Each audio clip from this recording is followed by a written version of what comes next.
beauty to financial side. We are looking for it all.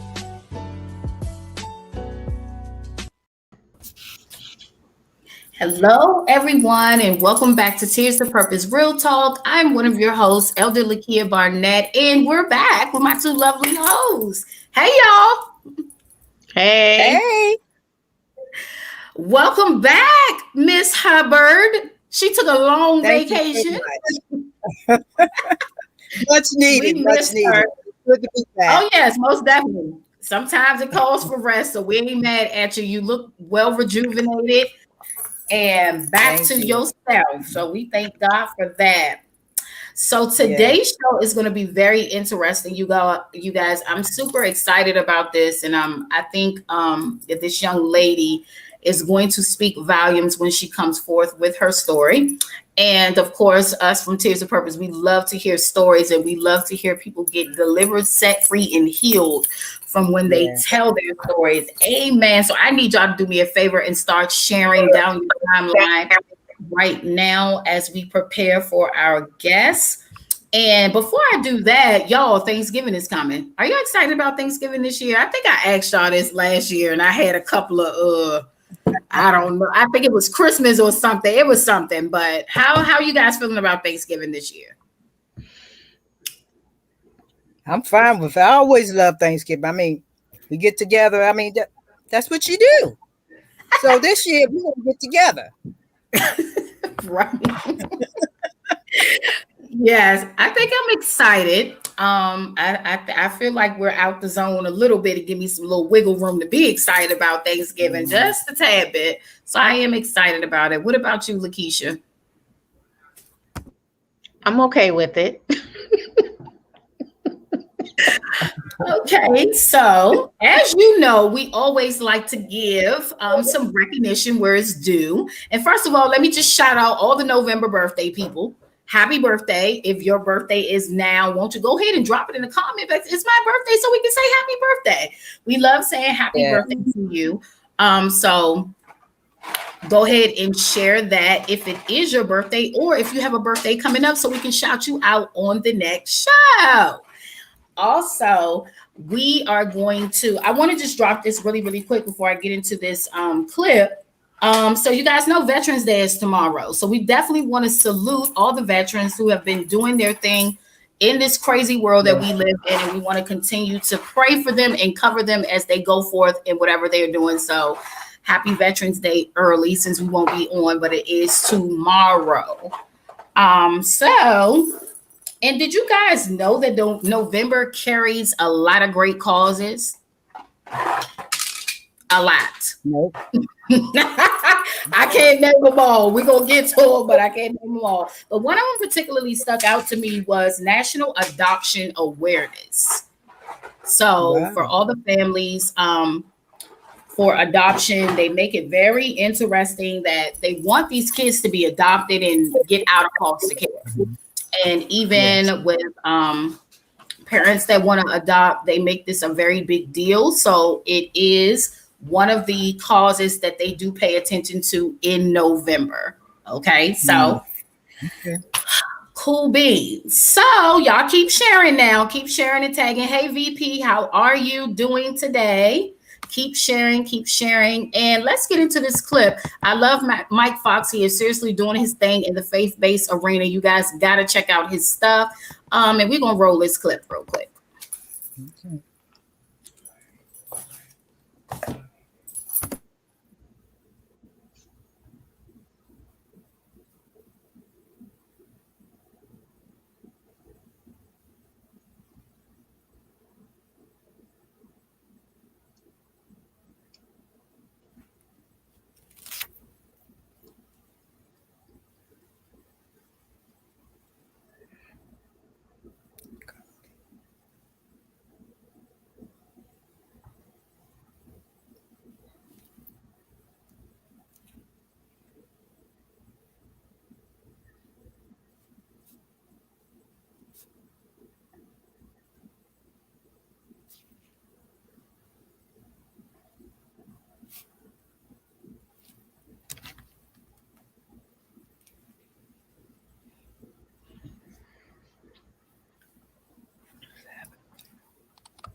mm, mm.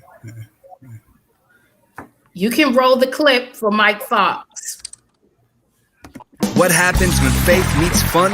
I know what you guys are thinking. Coming soon, a faith-based comedy sitcom, Wanna Be a Star. Just bring shivers down my spine. Join Lardell's Aim for the Skies acting school with your favorite acting teacher, Dr. Cool, I'm as cool as my name. who doesn't know how to act. I'm surprised you left out Pride Rock. Don't be late for class and miss the fun, Great. because it ain't cool unless it's Dr. Cool. Class is in session. Cannot wait to see that, y'all. I think again, this is going to be a very funny show when it finally comes out. And we're going to go ahead and roll the second clip, The Box.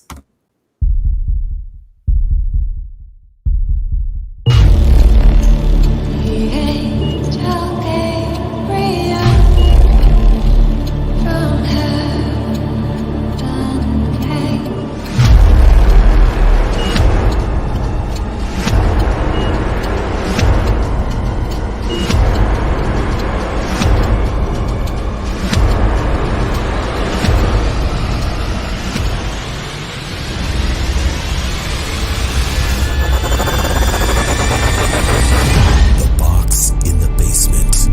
Choose wisely.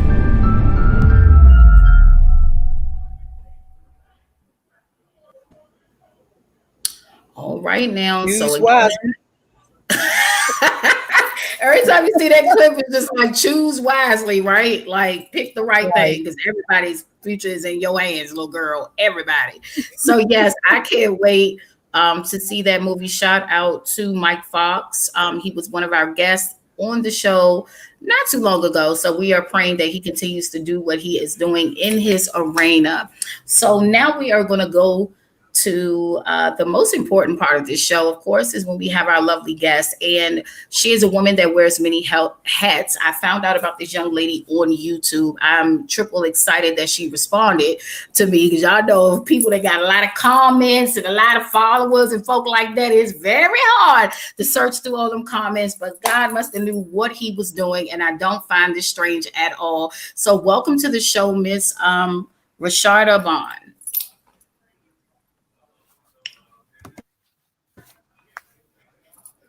Hello, thank you for inviting me.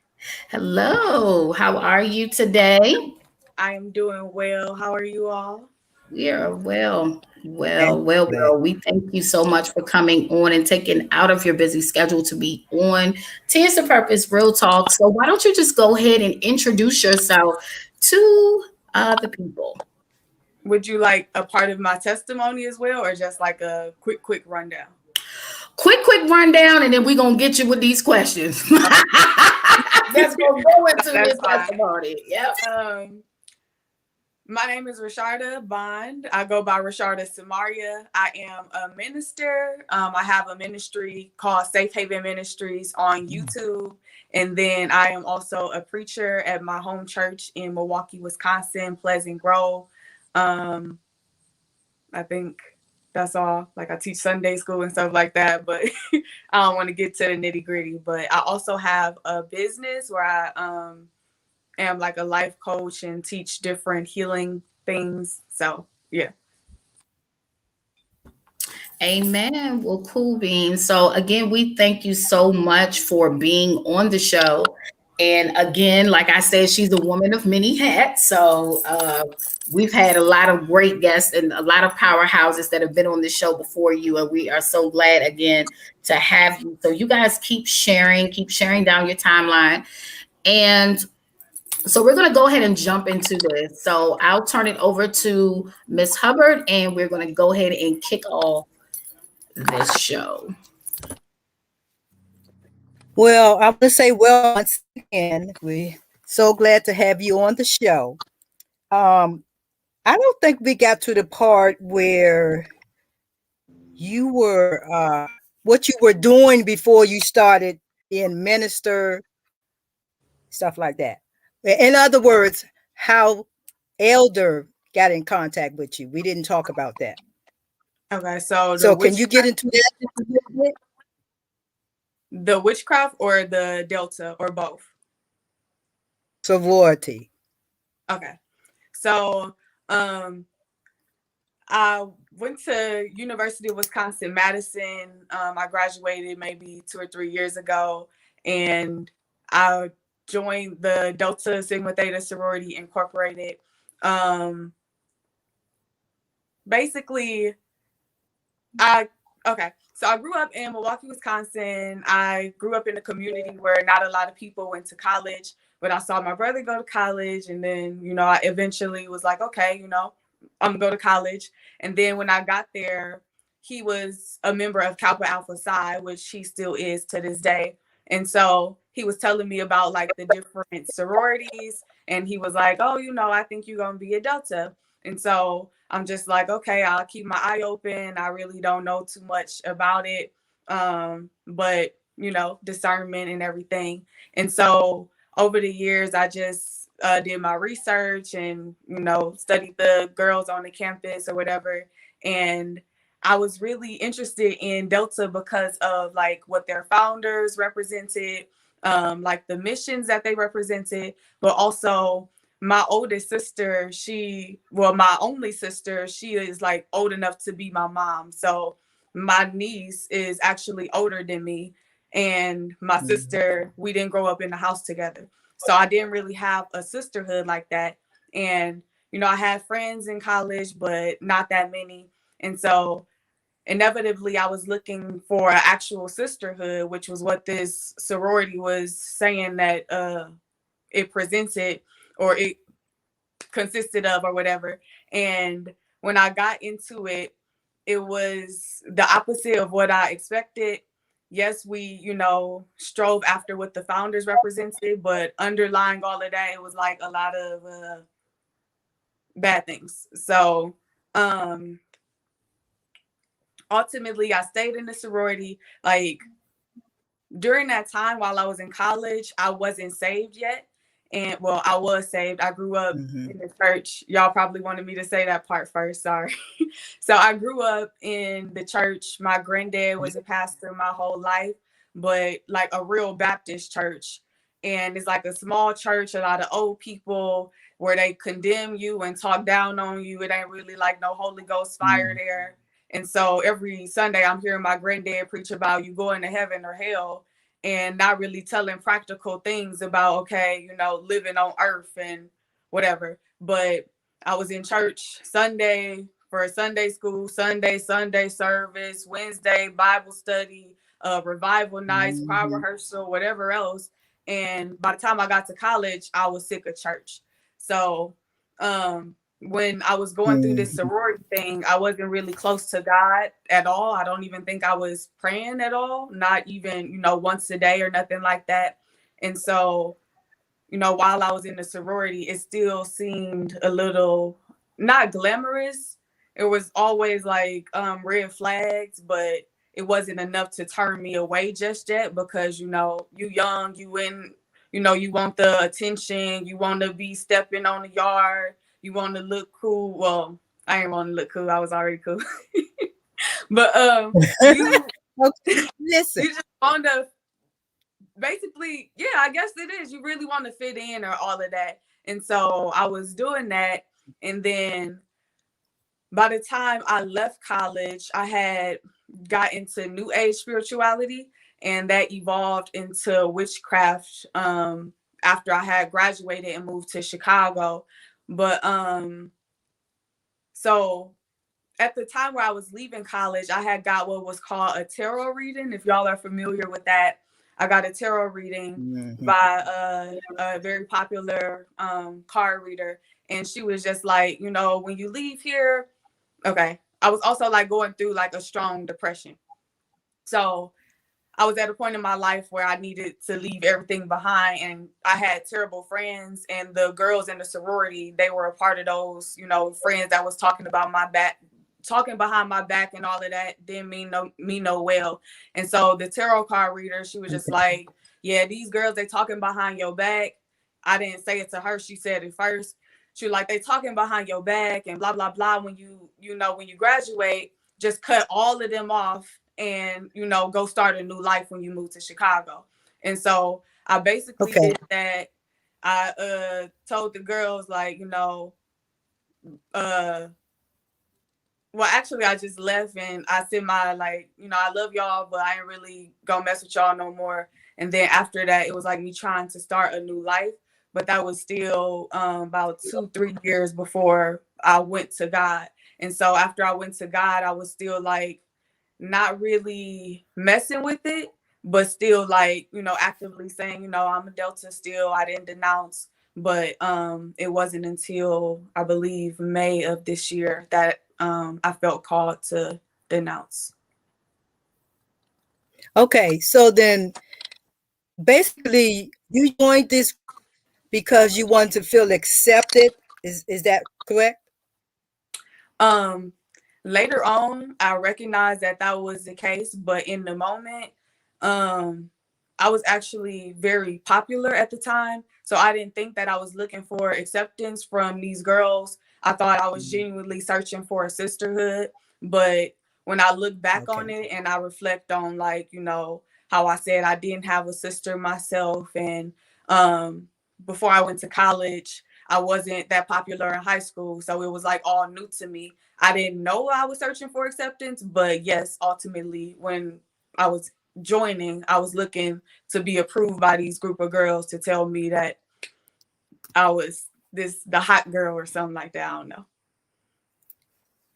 Okay, so this is my second question. So when did you realize that this group wasn't good for you, that this group wasn't a godly group? When did you actually realize that?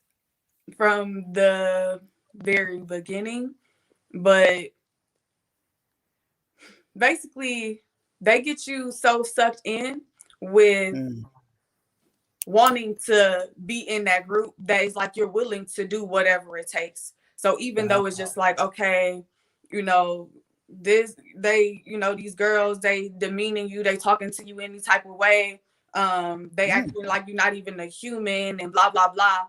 Even though all of that's going on, it's just like, okay, I already knew this was gonna happen because my brother told me. And so, like, I've been through a lot growing up already. This ain't nothing I ain't never been through. You know, I'm willing to take it, right? You know. Well, you don't know, sorry. No. But I'm willing to take it because, you know, I have this end goal in mind, and it's just like you have this mindset, like, you know, people that drop or whatever, they have a bad reputation, so you're trying to do your best to avoid, you know, being laughed at on campus or whatever, like people hearing about you starting the process and not finishing or whatever. And yeah, it's just like you really trying to get there despite what you have to go through in the process. Wow. That's crazy to me. It really is. I mean, I'm in a different age bracket, and I'm trying to tell you, no, I couldn't have done that. But okay, you got through it. Thank God for that. I thank God you got through it. I'm gonna send you on to the next. I don't know who have the next questions, but I'm gonna pass you on to the next one. So I'm next up to ask you the questions.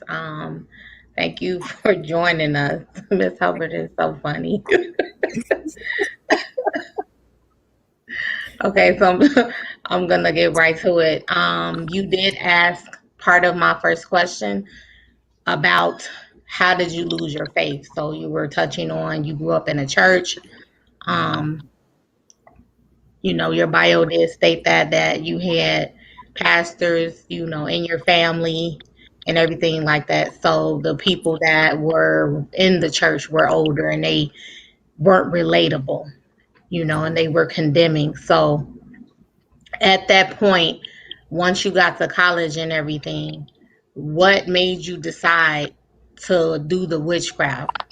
We're not even talking about the sorority anymore. What made you start doing, you know, indulging in that and piqued your interest in witchcraft? Okay. So basically when I first went to college, I started going to church here and there, But then it was just like, okay, Sundays I'm either sleep in or I'm study. And so I wasn't really going to church that often. But I was always like interested in like zodiac signs and stuff like that. And so I don't remember what year specifically, but it was just like a slow increase in toward that direction. So it's like at first I learned about new moon and full moon rituals, and I'm thinking like, oh yeah, this just like in addition to like all of the astrology.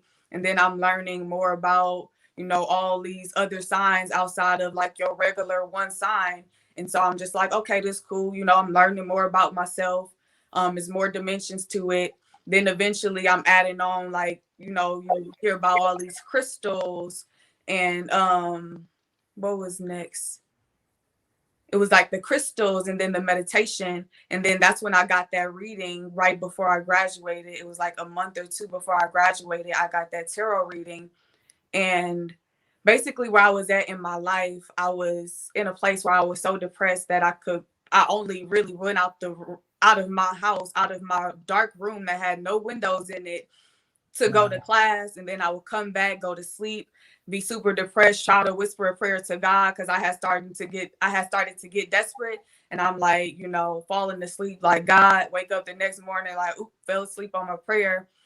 And basically I started seeing what they call angel numbers. So y'all may or may not know, or probably know, but God shows us numbers as well.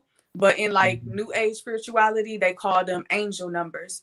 And so I started looking them up online. I'm seeing 1111, 222, 111, like all day, every day, just seeing random numbers. And you look online, it's like, okay, you're having a spiritual awakening. This is what this means. Your life is about to get so much better. I know you're depressed now, but your life about to, be amazing. And so when I got that tarot reading, it was basically that lady reiterating everything that the numbers were saying, everything that I was having hope for. So even though my situation wasn't looking like that, that's basically, what it I had hope because it sounded convincing since it went together. But in terms of the witchcraft, it was like a slow build. So her tarot reading, it was like maybe $100. So I bought it for myself for my birthday. But ain't nobody trying to pay $100 just to get clarity every time you want to understand, like, oh, what's about to happen. So then I later found out, they got free tarot readings on YouTube. And so I started watching it on YouTube, and I was following her on Instagram, and she started doing what is called candle magic.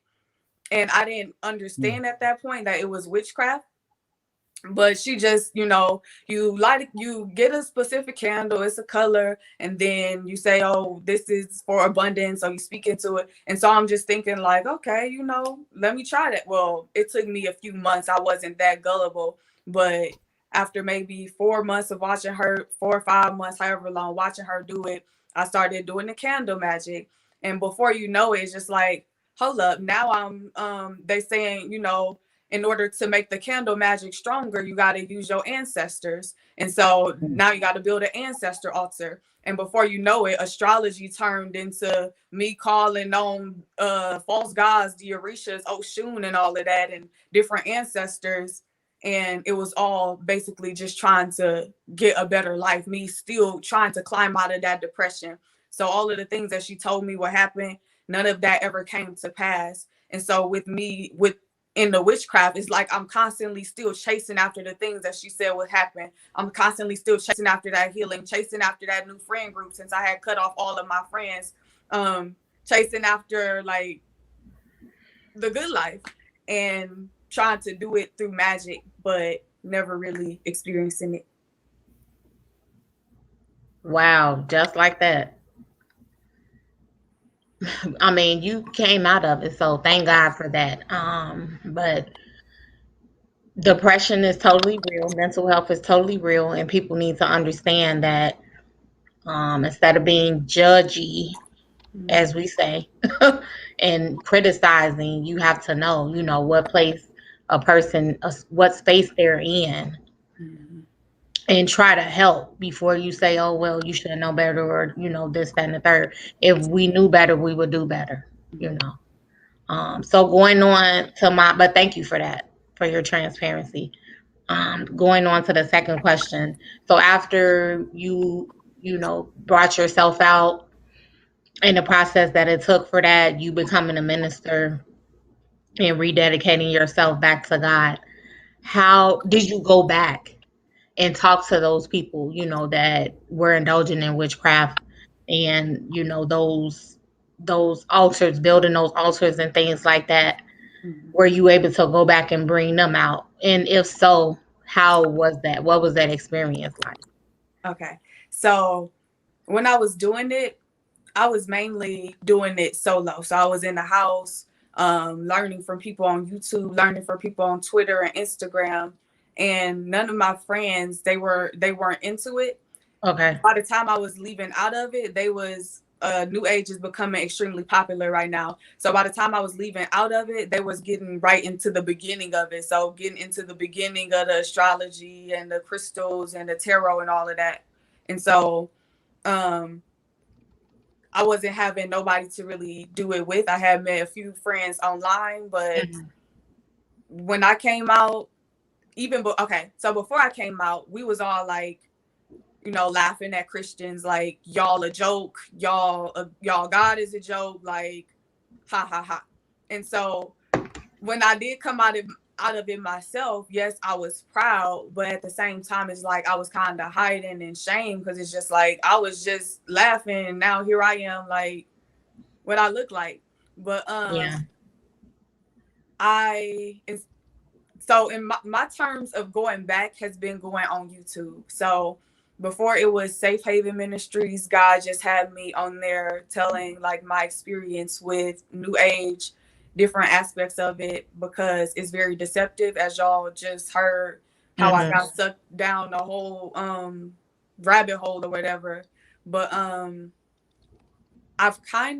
don't know for certain.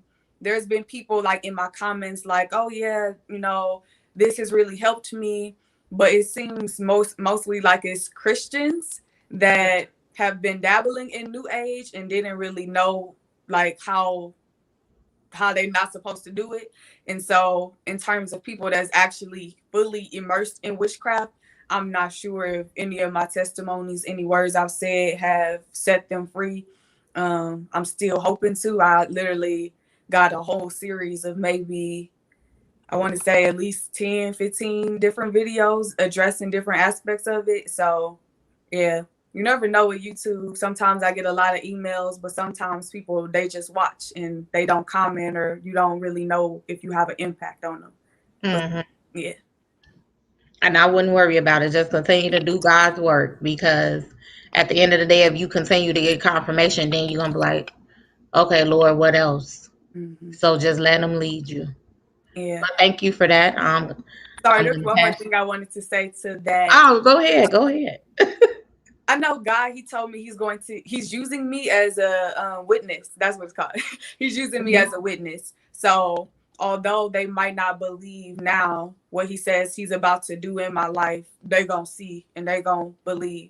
Like, I ain't never seen a God like this. So, that's how God works. He's the ultimate chess player. And for a season, I'm like, okay, God, you pulled me out of this, and I'm kind of looking embarrassed. I'm kind of looking like, I just gave my life to you and it's not turning around. But he like, just wait on it. Just wait. Like he does things so strategically. It's to the point where, like Lazarus, everybody gave up on your situation, and then God like, okay, I'm gonna come 4 days after you die, after everybody turned their head, and then I'm gonna pull some chess moves, like, okay. And then people gonna be like, okay, well, we have no option but to believe, because he wasn't in that tomb no more. They would have been like, what Jesus at? You hiding? He ain't even here, y'all. Don't tell me. Exactly. Thank you. I'm gonna pass it on over to Elder, because I've been shouting. Go ahead. I'm just sitting back here, and just listening to the questions that the ladies was asking, but also to your response. And I really pray that everybody that is under the sound of everybody's voice y'all here is sharing this thing, because y'all don't understand, this thing is deep.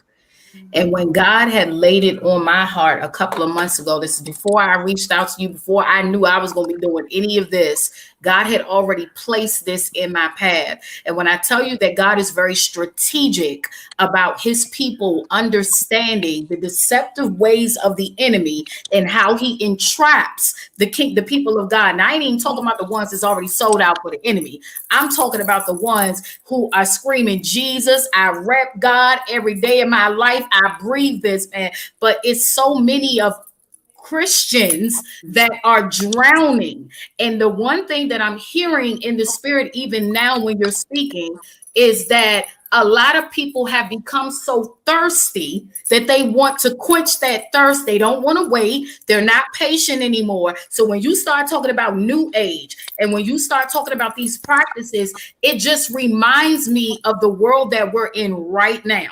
You are speaking about the very thing right now. Can I ask how old you are? I'm 26. Listen to me. You're 26 years old. You asked the question, are you impacting? Yes, ma'am. It's so many children that are going into witchcraft under a code, necromancy. Necromancy, for those of y'all that don't know what that is, that's exactly what she said about calling on ancestors. They think they can talk to these dead folk. Can I help somebody up in this broadcast today? Like, this thing is real. It is, and it's taking our people by the neck, and Satan is laughing. Okay, he is laughing because people don't want to do the research. They don't want to go talk to God and say, God, yo, what is this? Before I get my hands in this, what is this? It's nothing wrong with seeking God about something before jumping head in. So I love how transparent you are. And even with the sorority, I don't know. Have you guys seen the movie Burning Sands? Have you seen it, Rashada? I never watched it. My brother told me about it, but I never did. Yeah, it's that movie right there is about the sorority. Well, actually, the fraternities, really. Mm-hmm. And if you can handle it on Insight, I suggest people go watch, because it really does give a peek of an insight on what goes on. But I want you to kind of, like, the people that are watching right now, there may be a lot of people who really don't understand, what is this? What is she talking about? You know, how deep is this? Why, you know, is it related to God? You know, they have Christian sororities too as well. Mm-hmm. Right? So have you heard about, I don't know, I don't want to say elaborate on it, you really haven't, like, you've been in a sorority already connected to college, but we actually have Christian sororities. How do you feel about that? Well, I feel like I can't speak too much on it because I'm not sure like what goes on behind the scenes. Like if it's similar to what happens in the NPHC, or if it's like, yeah. But I don't know. It just seems like if there isn't any bad things to it, it could be potentially good, because it could be like just a fellowship group. But with anything like that, you got to always watch out for pride and, you know, people trying to make clicks to feel better than other people or whatever. But yeah, I can't speak too much on that one. Yeah. So with your YouTube channel and everything, and I hear you say about, you know, wanting to make impact and things like that. For one, I want to say to you, just keep going at what you're doing and don't stop. You know, regardless if you know if you're making impact or not, just keep going, because God will show you why you're, well, of course he's showing you why you're doing what you are doing. But I just thank God that you got it, and that you heard the voice of God and he pulled you out. Because there's so many people that have, like, they're deep in there. And one memory that came to mind talking to you was when I used I used to look at horoscopes. This is before I knew who I was, everything. I used to look at horoscopes. I used to think the horoscopes was so real. Because if for real, technically speaking, look at them horoscopes. Some people be like, oh, child, this is right on the nose. This is just what I'm talking about. I actually heard somebody tell me recently, oh, the horoscope had my whole month figured out. This sounds so much like me. And it's just so deceptive. You know what I'm saying?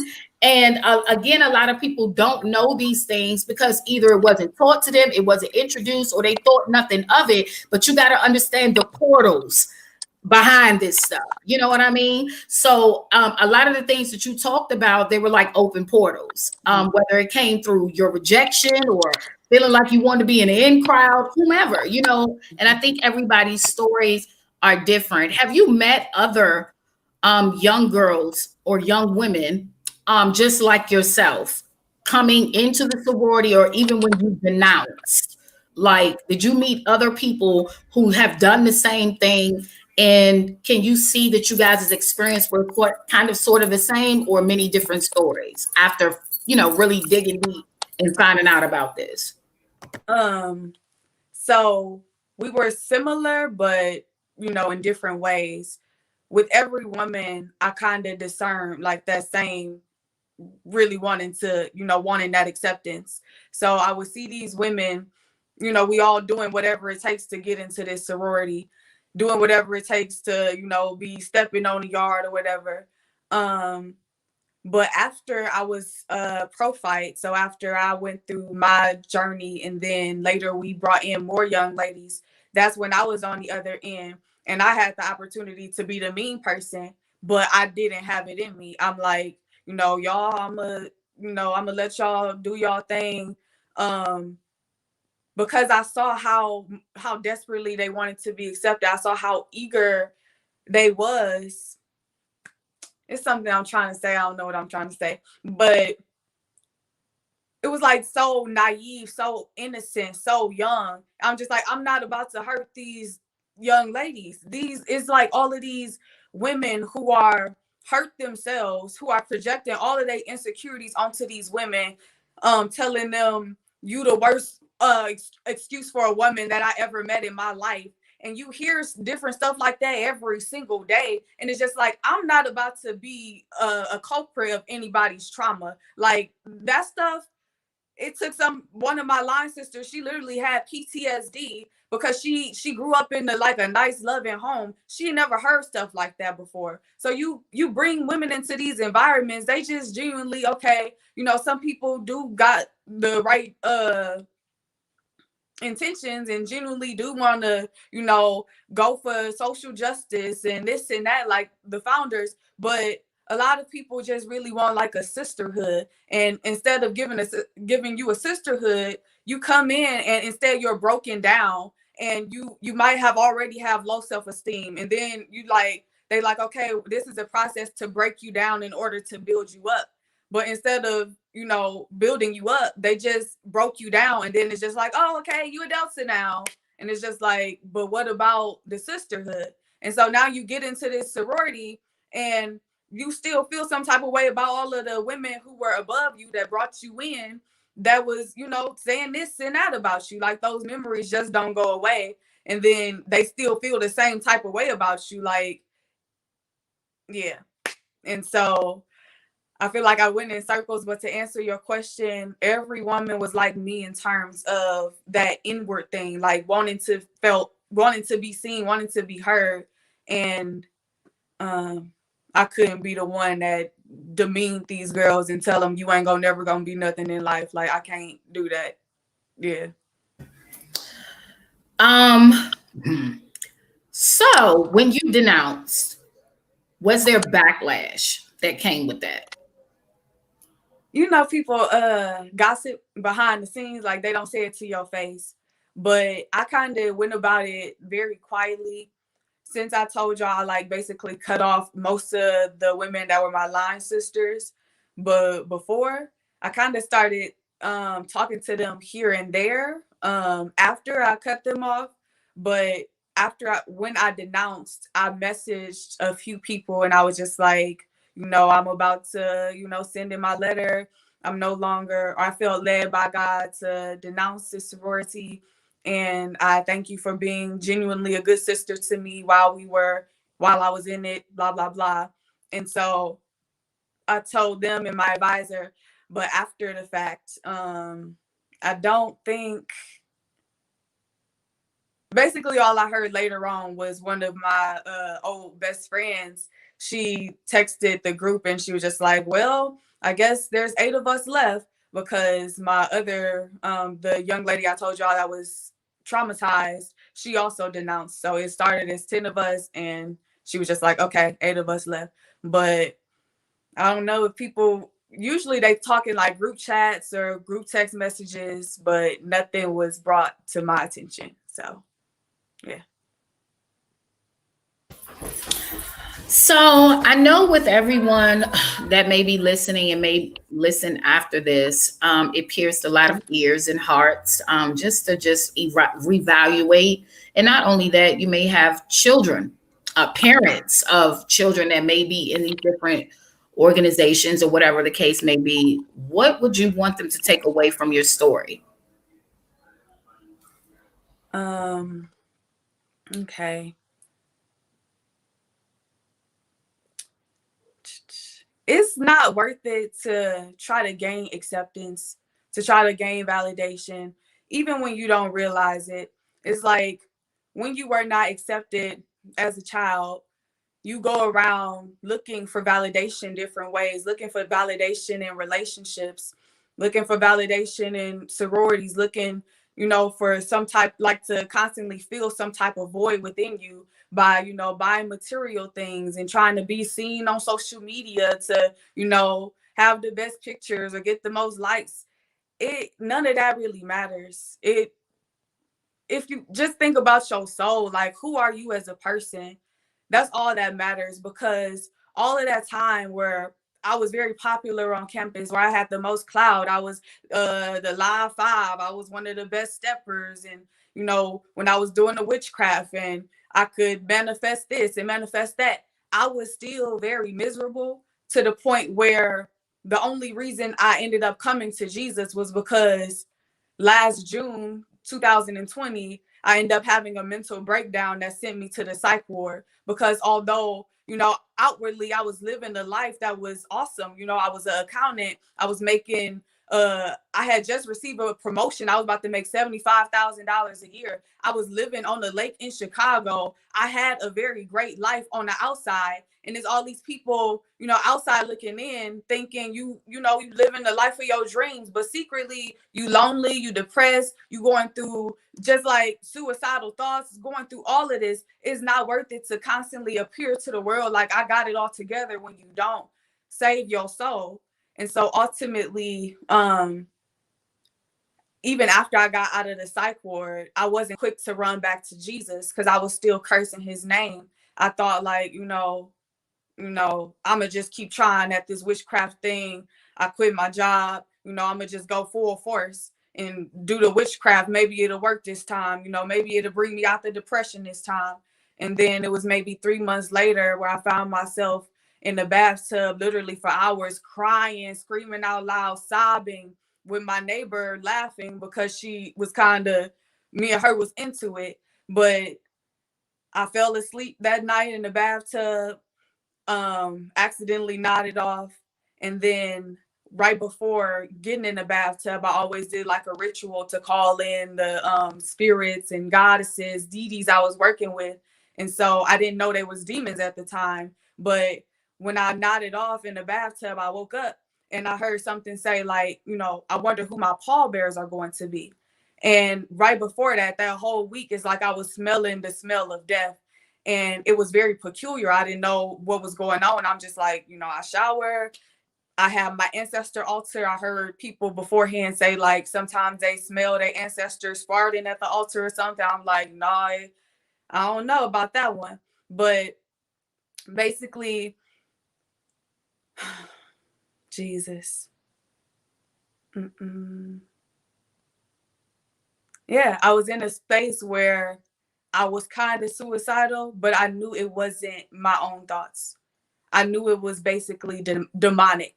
So demons, they try to convince you that you want to kill yourself. And my thoughts were along the lines of, okay, you know, nobody is here for me. I have no friends no more. You know, I don't really have a relationship. Me and my family not that close. I'm not accepted by anybody in the world. I've been putting on this facade. I have nothing left to my name. Might as well go. Those are demons talking. And so ultimately I came over to Jesus. He gave me new life, new purpose. And it's just like, you decide you don't decide who you are. He tells you who you truly are. So outside of all of the material things, outside of what you thought you wanted in life, what you see all these people on social media doing, and you think you want to live that life, Jesus really comes and tells you, okay, you said you want to help people. Here, you have a whole new purpose. I'm gonna take your trauma, I'm gonna take your story, and I'm gonna put my glory on it. I'm gonna, bring souls over to the kingdom. So ultimately, I said all that to say there is much more to life than what you see going on all around, like social media, and what you think is like the good things in life. Right before I gave my life over to God, he was saying, what does it profit a man to gain the whole world if he will lose his soul?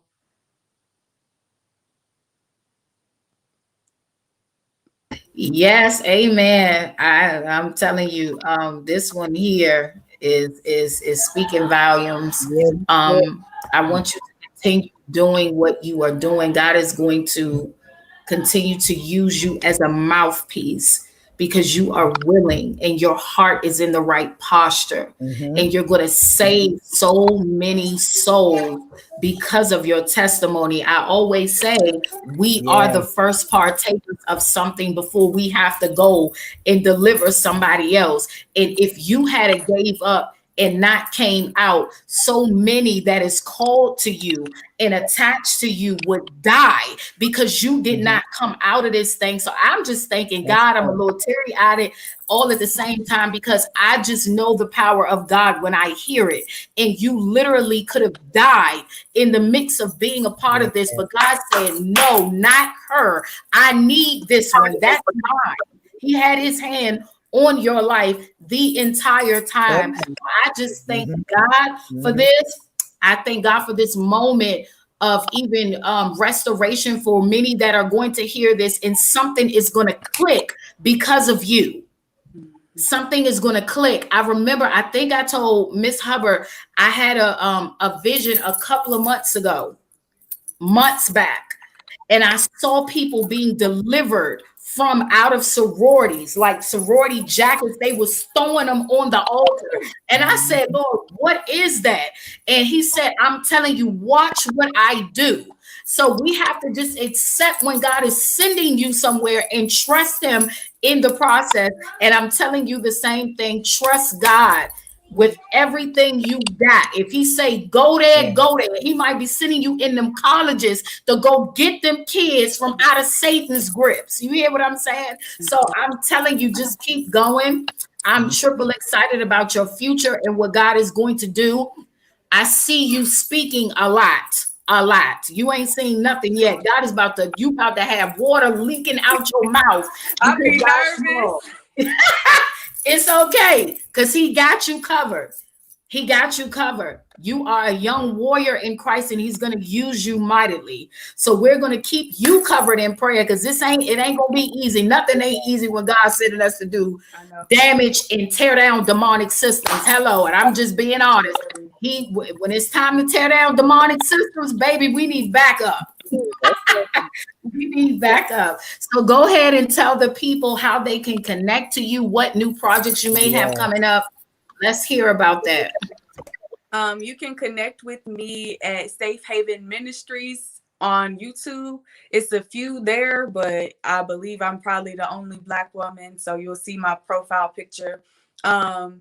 Right now, I'm just doing a series based on rejection. So I'm studying the book of Genesis, and I do an intricate, detailed study about how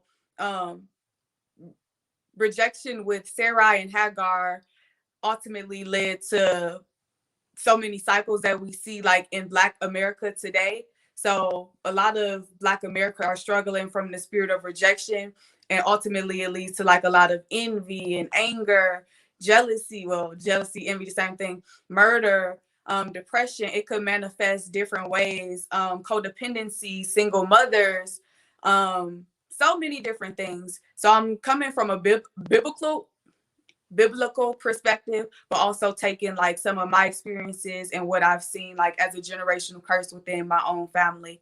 So that's all. That's, just free if you're interested in learning and like, oh, I didn't know, but that's what I've been going through. That's what I'm doing right now on YouTube.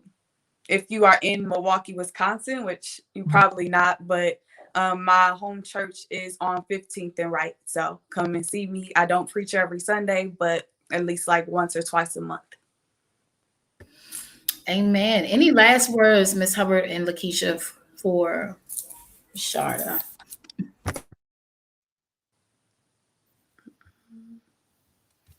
I just want to say, be encouraged. Continue on the path that the Lord has you on. I heard you say you was nervous. The Lord said, open your mouth and I'll speak for you. He's going to speak through you. You continue to do what you're doing. I'm so proud of you, young lady. You're going to help a lot of people. I'm proud of you. Continue on your journey. Thank you.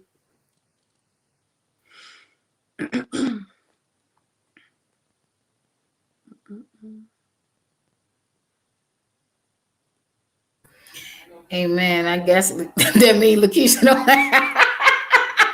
No, you all said everything. That's yes. Well, I just wanted to make sure. I was just checking your posts and make sure you still up there kicking high doing this, because we like to fall out on here. We like to fall out here. Ditto, honey. Ditto. Yes, ma'am. So, Rashada, we thank you so much for coming on here and just blessing us with your testimony. Keep doing what you're doing. Again, let us know. Stay connected in what you're doing. Keep grabbing them young people. Keep grabbing them young people. That's all I just have to say to you is keep grabbing those young people. So we thank you again for coming on to the show and just taking out of your busy schedule to come and be with us and really give us some back history about these things. You have really helped out in so many ways, more than one, believe it. So thank you so much for coming on. I thank y'all so much for inviting me. This was my very first time speaking outside of my channel in church. So I'm very grateful for this opportunity. And I really admire what you women do here. Just using, we overcome Satan by the blood of the Lamb and the word of our testimony. So keep doing that. There is so much power in what y'all doing. Thank y'all for continuing to build up the kingdom, and thank you for the kind words that y'all said to me. May God continue to bless y'all tenfold, hundredfold, thousandfold. Yes, ma'am. So I pray that you guys have enjoyed this show. You guys be back with us on next week. I pray that somebody has been moved, inspired, convicted. Yes. Get out of my head. I'm sorry. Get out of my head, Lakeisha. Yes, indeed. But yes, God is good. God is so good. But you guys, make sure y'all come on back. Another great Wednesday, 6 p.m. Eastern Standard Time. Also, you guys, we are having our rainbow tea coming up this Saturday. So if you guys want to donate, it's only $10. It's virtual. Come on and hear some of these powerhouse women that we have in this ministry that will be going forth, and we'll be fellowshipping together. Come with your pretty rainbow colors on. What is that? It's the promise of God. Remember the promises that the Lord has made you. So I pray that today's show helped you. And we out. Y'all say bye. Bye. And we're going to invite her to the rainbow tea. Okay. Yeah. Good night, everybody. Good night. Entrepreneurs, experts, Christian relationship experts, that is, people in ministry that have a phenomenal story, all kinds of business owners, from restaurants to beauty to financial side. We are looking for it all.